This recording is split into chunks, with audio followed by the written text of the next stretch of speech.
Well, new this morning, a big step forward in Northwest Arkansas transportation. Crews are breaking ground today on a major expansion along Highway 112. 5 News reporter Jacob Luthi is live in Fayetteville this morning with how this project could impact drivers. Jacob, I know we've all been stuck in traffic a few times, so we're excited about this project.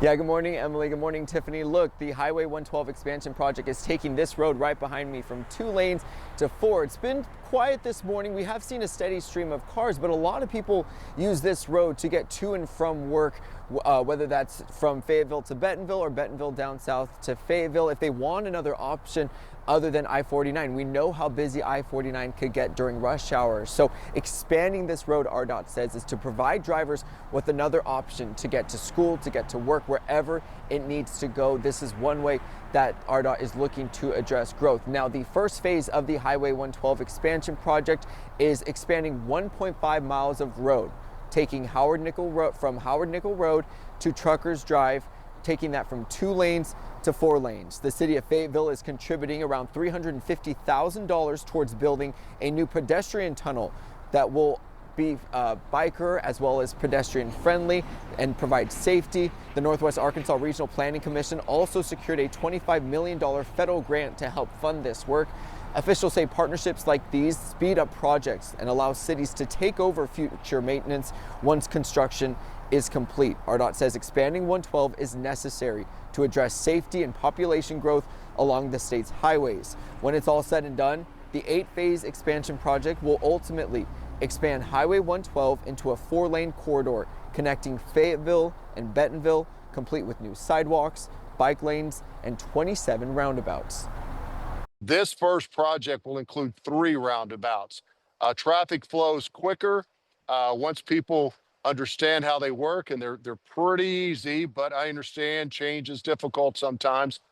Traffic moves quicker, and it really just not only having the roundabouts, but having 4 lanes versus 2 lanes on Highway 112 that you currently have will really improve mobility and safety.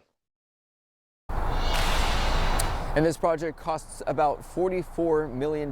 Again, the first phase of 8 starting right here in Fayetteville. That is where ARDOT will be holding their groundbreaking ceremony this morning. I'll go ahead and send it back to you. All right, thanks, Jacob. Well, starting tomorrow, thousands of flights could be canceled daily in what the Department of Transportation is calling a proactive safety measure. Jared Hill is digging into the ongoing air traffic control staffing shortages and mounting airport delays. Our number one priority is to make sure when you travel safely. Transportation Secretary Sean Duffy announcing an unprecedented plan to cut air traffic by up to 10% at the nation's 40 busiest airports starting this Friday. Duffy citing the impact the government shutdown is having on air traffic controllers. We are starting to see some evidence that fatigue is building in the system in ways that we feel we need to work towards relieving some of that pressure. A surge in sick calls from airport employees working without pay has led to delays in ground stops. The Trump administration warned staffing issues could get worse, with air traffic controllers set to miss their second full paychecks next week. If the pressures continue to build even after we take these measures, we'll come back and take additional measures. Several major hubs, including those in New York, Chicago, Dallas, and San Francisco, could be hit. It's unfortunate that workers aren't getting paid, but to reduce the flights, they have to come to a solution. This is not good. President Trump Wednesday urged Senate Republicans to end the shutdown, arguing it hurt them in Tuesday's elections. The shutdown was a big factor, negative for the Republicans. Democratic leaders called again for negotiations, looking to include an extension to Affordable Care Act subsidies to any bill to fund the government. Stop the bull, sit down and talk to us. But Republicans insist on reopening first. The stalemate creating a major airport slowdown just 3 weeks before the Thanksgiving travel rush. Jared Hill, CBS News. Well, flight reductions are expected to start at 4% this Friday, then raise to 10% next week.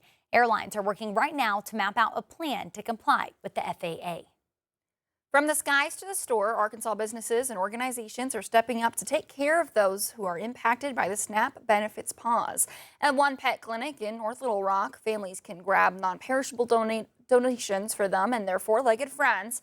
Dr. Caitlin Lang says more clinics throughout Central Arkansas are now jumping in to help.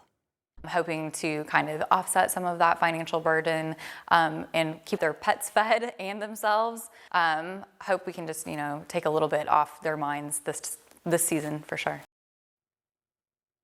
Lang says even her clients are pitching in with their donations.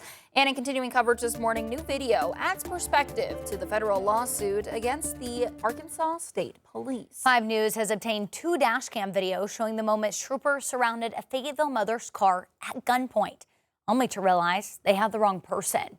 Peyton Malaya says that she and her young son feared for their lives as troopers ordered her out of her car in a Casey's parking lot last July. The video there showing officers surrounding her white Lincoln with guns drawn, yelling commands, and then realizing later she was not the suspect. Court filings show troopers were searching for a 2013 Lincoln MKZ. Malia drove a 2009 MKS, which is a similar color, but it's not the same car. Some of the actions after, the actions of now you have something to tell, or running a check on her civil warrant, or any criminal activity after they knew she was not the individual looking for. Dr. Nelson, who we just heard from, says that the troopers' actions went too far, especially after realizing their mistake. Court documents show all 4 officers are still on the job as the federal case moves forward. Well, outrage in Chicago this morning following a federal immigration arrest at a daycare center. Officials say the daycare was not the target. This video captured the moment ICE agents dragged a pre-K teacher out of a daycare center on Chicago's north side on Wednesday. Witnesses called the scene chaotic. You can see her pleading with the agents, and at one point, she's said to have shouted in Spanish, "I have papers." Officials identified the woman as a Colombian national in the country since 2023. ICE agents followed a teacher into the facility without a warrant and abducted her in front of her students. This woman is a trusted, loved member of her community with a work permit. Until recently, sensitive areas like schools and hospitals were off limits to immigration enforcement. It changed after Trump started his second term in office.